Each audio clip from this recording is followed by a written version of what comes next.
ছাত্র শিক্ষকের সম্পর্ক সাধারণত খুব মধুর হয়। স্কুল জীবনের কিছু কিছু কথা মানুষের সারা জীবন মনে থেকে যায়। স্কুলের কথা স্মৃতির মণিকোঠায় যেগুলি চিরদিন জ্বলজ্বল করে। কিন্তু কিছু কথা আছে যেগুলি মনে করলে মানুষকে শুধুই দুঃখ পেতে হয়। এই রকমই ঘটনা নিয়ে ভিন্ন স্বাদের গল্প নারায়ণ গঙ্গোপাধ্যায় রচিত দাম। শিক্ষক ছাত্রের সম্পর্কের মাঝে একটি ফাটল যেন সুস্পষ্ট ধরা পড়েছে, যা এই গল্পে একটি অন্য মাত্রা এনে দিয়েছে। তাহলে শুনুন আজকের গল্প দাম। স্কুলে কি বিভীষিকাই না ছিলেন ভদ্রলোক। আমাদের অঙ্ক কষাতেন। আশ্চর্য পরিষ্কার ছিল মাথা। যেসব জটিল অঙ্ক নিয়ে আমরা ঘন্টার পর ঘন্টা পণ্ডশ্রম করেছি, একবার মাত্র তাকিয়ে দেখতেন তার দিকে, তারপরেই এগিয়ে যেতেন ব্ল্যাকবোর্ডে। খসখস করে ঝড়ের গতিতে এগিয়ে চলত খড়ি। হঠাৎ খড়ি ভেঙে গেলে বিরক্ত হয়ে টুকরো দুটো আমাদের দিকে ছুড়ে দিয়ে তৎক্ষণাৎ আর একটা তুলে নিতেন। একটু পরেই আমরা রোমাঞ্চিত হয়ে দেখতুম ছবির মতো অঙ্কটা সাজিয়ে দিয়েছেন। পৃথিবীতে যত অঙ্ক ছিল সব যেন মুখস্থ, কিংবা মুখস্থ বললেও ঠিক হয় না। মনে হতো আমাদের অদৃশ্য অক্ষরে বোর্ডে আগে থেকে কষা রয়েছে, অথচ উনি দেখতে পাচ্ছেন ঠিক, আর সঙ্গে সঙ্গে তার উপরে খড়ি বুলিয়ে চলেছেন। অঙ্কে যারা 100-র মধ্যে 100 পায়, ওর ভয়ে তারাই তথস্থ হয়ে থাকত। আর আমাদের মতো যেসব অঙ্ক বিশারদদের টেনে টুনে কুড়িয়ে উঠত না, তাদের অবস্থা সহজেই কল্পনা করা যেতে পারে। প্রকাণ্ড হাতের প্রচন্ড চড় খেয়ে মাথা ঘুরে যেত, কিন্তু কাঁদবার জো ছিল না। চোখে এক ফোঁটা জল দেখলেই ক্লাস ফাটিয়ে হুঙ্কার ছাড়তেন, পুরুষ মানুষ হয়ে অঙ্ক পারিস নে, তার উপরে কাঁদতে লজ্জা করে না? এক্ষুনি পা ধরে স্কুলের পুকুরে ছুঁড়ে ফেলে দেব। তা উনি পারতেন। ওর চড়ের জোর থেকেই আমরা তা আন্দাজ করে নিয়েছিলাম। পুরুষ মানুষ হয়ে অঙ্ক পারে না, এমন অঘটন কল্পনাও করতে পারতেন না মাস্টারমশাই। বলতেন, প্লেটোর দোরগোড়ায় কি লেখা আছে জানিস? যে অঙ্ক জানে না, এখানে তার প্রবেশ নিষেধ। স্বর্গের দরজাতেও ঠিক ওই কথাই লেখা রয়েছে। যদি সেখানে যেতে চাস তাহলে। স্বর্গের খবরটা মাস্টারমশাই কহুতে জোগাড় করলেন তিনিই জানেন। প্লেটোকে তার দরজা দিয়ে ঢুকতে না পারলে কি ক্ষতি হবে, এই নিয়ে আমরা কোনোদিন মাথাও ঘামাইনি। তাছাড়া যে স্বর্গে পা দিয়েই জ্যামিতির এক্সট্রা কষতে হবে, কিংবা স্কোয়ার মেজারের অঙ্ক নিয়ে বসতে হবে, সে স্বর্গের চাইতে লক্ষ যোজন দূরে থাকায় আমরা নিরাপদ মনে করতুম। ম্যাট্রিকুলেশন গণ্ডি পার হয়ে অঙ্কের হাত থেকে রেহাই পেলুম, মাস্টারমশাইয়েরও হাত থেকেও। কিন্তু অঙ্কের সেই বিভীষিকা মন থেকে গেল না। এমএ পাশ করবার পরেও স্বপ্ন দেখছি, পরীক্ষার লাস্ট বেল পড়ো পড়ো, অথচ একটা অঙ্ক আর মিলছে না। মাস্টারমশাই গার্ড হয়ে একবার আমার সামনে এসে দাঁড়িয়েছে, দু চোখ দিয়ে তার আগুন ঝরছে, দাঁতে দাঁতে ঘষে বলছেন। মাথার উপর ঘুরন্ত পাখা সত্ত্বেও ঘেমে নিয়ে আমি জেগে মৃদু নীল আলোয় দেখেছি চেনা ঘরটাকে। চোখে পড়েছে সামনে আমার পড়ার টেবিল, আমার বইপত্রের স্তূপ। গভীর তৃপ্তির সঙ্গে ভেবেছি, এখন আর আমাকে স্কুলে অঙ্ক কষতে হয় না, আমি তো কলেজে বাংলা পড়াই। একদিন একটি পত্রিকার পক্ষ থেকে ফরমাশ এলো, আমার ছেলেবেলার গল্প শোনাতে হবে। আমি জানালুম, লেখক হিসাবে আমি নিতান্ত সামান্য ব্যক্তি, আমার ছেলেবেলার গল্পেও তারও কেমন কৌতূহল নেই। তাছাড়া এমন কোনো স্মরণীয় ঘটনা ঘটেনি যে আসর করে তার লোককে শোনাতে পারি। কিন্তু কর্তৃপক্ষ ছাড়লেন না। তারা জানালেন, সাহিত্যের ইন্দ্র, চন্দ্র, মিত্র, বরুণেরা কেউই তাদের বিশেষ বার্তা দেননি। অতএব আমি ভাবলুম তাহলে নির্ভয়ে লিখতে পারি। ওরা নিজেরা ছাড়া ওদের কাগজের বিশেষ পাঠক নেই, সুতরাং আমার আত্মকথা কারো কাছে স্পর্ধার মতো মনে হবে না। কয়েকটি ঘরোয়া মানুষের কাছে ঘরোয়া গল্প বলবো, ওটা প্রীতির ব্যাপার। ধূমর্যতার ব্যাপার নয়। কাগজ কলম নিয়ে বসে পড়লুম। মনে এলো মাস্টারমশাইয়ের সেই কথা, লিখলুম তাকে নিয়েই। ছবিটা যা ফুটলো তা খুব উজ্জ্বল নয়। লেখবার সময় কল্পনার খাদ মিশিয়ে এই নিলুম, সেটা বলাই বাহুল্য। সেই সঙ্গে সদুপদেশ কিছু বর্ষণ করেছিলাম। মূল কথাটা ছিল, অহেতুক তাড়না করে কাউকে শিক্ষা দেওয়াই যায় না। গাধা পিটিয়ে ঘোড়া করতে গেলে গাধাটাই পঞ্চত্ব পায়। তার প্রমাণ আমি নিজেই। মাস্টারমশাই আমাকে এত প্রহার করেও অঙ্ক শেখাতে পারেননি, বরং যা শিখেছিলুম তাও ভুলেছি। এখন 2 আর 2 4 না 5 হয়, তাই নিয়েই নিজের মধ্যে সন্দেহ জাগে। পত্রিকার কর্তৃপক্ষ খুশি হয়ে আমাকে 10 টাকা দক্ষিণা দিয়ে গেছেন। মাস্টারমশাইয়ের কাছ থেকে এইটুকুই আমার নগদ লাভ। তারপরে আরো অনেক দিন পার হয়ে গেল। সেই লেখার কথা ভুলে গেলুম মাস্টারমশাইকেও। বয়স বেড়েছে, বিনিদ্র রাত্রি যাপনের মতো অনেক সমস্যা এসে দেখা দিয়েছে জীবনে। বর্তমানের দাবিটা এত বেশি জোরালো যে স্মৃতির দিকে তাকাবার অবসর পর্যন্ত মেলে না। এমনি সময় বাংলাদেশের এক প্রান্তের একটি কলেজ থেকে ডাক এলো। ওদের বার্ষিক উৎসব, অতএব আতিথ্য নিতে যেতে হবে ওখানে, এবং বক্তৃতাও দিতে হবে। এই সব উপলক্ষেই বিনা পয়সায় বেড়ানো যায়। এখানকার চড়ুই পাখিও সেখানে রাজহংসের সম্মান পায়।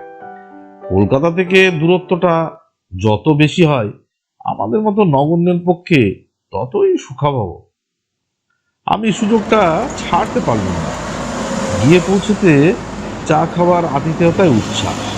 ছেলেরা তো এলোই, 2-4 জন সম্ভ্রান্ত লোক এসেও বিনীতভাবে আলাপ করে গেলেন। এমনকি খান কয়েক অটোগ্রাফের খাতা পর্যন্ত এগিয়ে এলো। রোমাঞ্চিত কলেবরে আমি স্বাক্ষরের সঙ্গে সঙ্গে বাণী বিতরণ করতে লাগলো। ব্যক্তি হিসাবে আমি যে এত মূল্যবান, এর আগে কে ভেবেছিল সে কথা। সবাই জাঁকিয়ে বক্তৃতা করা গেল। রবীন্দ্রনাথ থেকে 12টা উদ্ধৃতি দিলাম। তার একটা ইংরেজি কোটেশন চালিয়ে দিল বার্নার্ড শর নামে। শেষে দেশের তরুণদের নিদারুণভাবে জাগ্রত হতে বলে যখন টেবিলে একটা প্রকাণ্ড কিল মেরে বক্তৃতা শেষ করলুম, তখন অল্পের জন্য ফুলদানিটা রক্ষা পেল। আর হল ফাটানো হাততালিতে কান বন্ধ হয়ে যার জোর। বুড়ো প্রিন্সিপাল পর্যন্ত মুগ্ধ হয়ে আমাকে বললেন, ভারী চমৎকার বলেছেন আপনি, যেমন সারগর্ভ তেমনি সুমধুর। আমি বিনীত হাসিতে বললুম, আজ শরীরটা তেমন ভালো নেই, তাই মনের মতন করে বলতে পারলুম না। পাশে দাঁড়িয়ে থাকা ছেলেরা বিস্ময়ে চোখ কপালে তুলল। হ্যাঁ, শরীর ভালো নেই তাতেই এইরকম বললেন স্যার। শরীর ভালো থাকলে তো অর্থাৎ প্রলয় হয়ে যেত। আমি উদার হাসি হাসলুম, যদিও মনে মনে জানি এই একটি সর্বার্থ বক্তৃতায় আমার সম্বল। রবীন্দ্র জন্মোৎসব থেকে বন মহোৎসব পর্যন্ত এটাকেই এদিক ওদিক করে চালিয়ে দিই। স্তুতিতে স্ফীত মনে চায়ের পেয়ালায় চুমুক দিয়েছি। এমন সময় একটি ছেলে এসে খবর দিলে, এক বুড়ো ভদ্রলোক আপনার সঙ্গে দেখা করতে চান। প্রিন্সিপাল বললেন, বেশ তো, ডেকে আনো এখানে। ছেলেটি বললে, তিনি আসতে চাইছেন না, বাইরের মাঠে দাঁড়িয়ে রয়েছেন। আমার বক্তৃতায় নিশ্চয়ই কেউ অভিভূত হয়েছেন, আমাকে অভিনন্দন জানাবেন। এই অভিজ্ঞতা আগেও হয়েছে। সুতরাং দাক্ষিণ্য পুলকিত চিত্তে আমি বললুম, আচ্ছা চলো, আমি যাচ্ছি। হলের বাইরে ছোট একটা মাঠ, তরল অন্ধকারে ঢাকা। অত আলো থেকে বেরিয়ে এসে প্রথমে ভালো করে কিছু দেখতে পেলুম না। তারপর চোখে পড়ল মানুষটিকে। কুঁজো লম্বা চেহারা, মাথার সাদা চুলগুলি চিকচিক করছে। ডাকলেন, সুকুমার। আমি চমকে উঠলুম। এখানে কেউ আমার নাম ধরে ডাকতে পারে, সেটা যেমন আশ্চর্য, তার চেয়েও আশ্চর্য ওই গলার স্বর আমার মনটাকে অদ্ভুতভাবে দুলিয়ে দিল। স্মৃতির অন্ধকার থেকে একটা ভয়ের মৃদু শিহরণ আমার বুকের ভিতর দিয়ে বয়ে গেল। আমাকে চিনতে পারছো সুকুমার? আমি চিনেছি। ভয় পাওয়ার অর্থটা বুঝতে আর বাকি নেই। ওই ডাক শুনে ছেলেবেলার বহুদিন আমার গায়ের রক্ত হিম হয়ে এসেছে। জানি এখনই একটা ভয়ঙ্কর চড় আমার পিঠের উপর নেমে আসবে। সেই ভয়টার কঙ্কাল লুকিয়েছিল মনের চোরা কুঠুরিতে। ওই স্বর বিদ্যুতের আলোর মতো তাকে উদ্ভাসিত করে তুলেছে। আমার মাথা তখনই ওর পায়ে নেমে এলো। মাস্টারমশাই, আপনি? মাস্টারমশাই বললেন, বেঁচে থাকো বাবা, বেঁচে থাকো, যশস্বী হও। রিটায়ার্ড করার পর এখানে এসেছি, মাথা গুঁজেছি, বাড়ি থেকে বেরোই না। আজ তুমি বক্তৃতা করবে শুনে ছুটে এসেছি। খুব ভালো বলেছ সুকুমার, খুব খুশি হয়েছি। কিন্তু আমি খুশি হতে পারলাম না। বিজ্ঞানের ছাত্র হিসাবে বুদ্ধিতে ছুরির ফলার মতো ঝকঝক করত চোখ। আজ আমার বক্তৃতার ফাঁপা ফানুস দিয়ে যদি ওকে ভোলাতে পেরে থাকি, তাহলে সেটা আমার কৃতিত্বে নয়, ওর মনেরও বয়স বেড়েছে বলে। অপরাধীদের মতো চাইলুম, না স্যার, আপনার সামনে। মাস্টারমশাই আমাকে বলতে দিলেন না। তোমরাই তো আমাদের গর্ব, আমাদের পরিচয়। কিছুই দিতে পারিনি, খালি শাসন করেছি, পীড়ন করেছি। বলতে বলতে জামার পকেট থেকে বের করলেন শতজীর্ণ এক পত্রিকা। একদিন আমার ছেলে এইটে এনে আমাকে দেখালে। পড়ে আনন্দে আমার চোখে জল এলো। কত কাল হয়ে গেল, তবু সুকুমার আমাকে মনে রেখেছে, আমাকে নিয়ে গল্প লিখেছে। সকলকে এই লেখা আমি দেখাই, বলি, দেখো দেখো, আমার ছাত্র আমাকে অমর করে দিয়েছে। মুহূর্তে আমার জিভ শুকিয়ে গেল। লজ্জায় আত্মগ্লানিতে আমার মাটিতে মিশে যেতে ইচ্ছে করলো। একটা কিছু বলতে চেষ্টা করলাম, কিন্তু মুখের কথা ফুটলো না। মাস্টারমশাইয়ের গলা ধরে এসেছিল। একটু চুপ করে থেকে বললেন, কি যে আনন্দ হয়েছে আমার সুকুমার, কি বলবো। তোমার ওই লেখাটা সব সময় আমার সঙ্গে সঙ্গেই থাকে। দুই একজন বলে, যেমন ধরে মারতেন তেমনি বেশ শুনিয়ে দিয়েছে আপনাকে। আমি বলি, শোনাবে কেন, কত শ্রদ্ধা নিয়ে লিখেছে।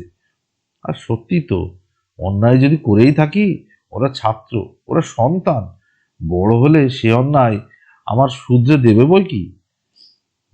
জানো সুকুমার, আনন্দে তোমাকে আমি একটা চিঠিও লিখেছিলাম, কিন্তু পাঠাতে সাহস হয়নি।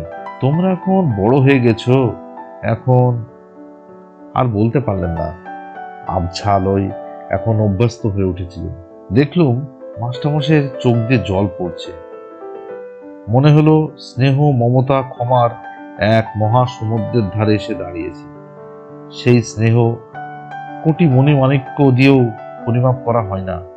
সেই মমতা যার দাম সংসারের সব ঐশ্বর্যের চাইতে বেশি। সেই ক্ষমা কুবেরের ভান্ডারকে ধরে দিয়েও যা পাওয়া যায় না। আমি তাকে 10 টাকায় বিক্রি করেছিলাম।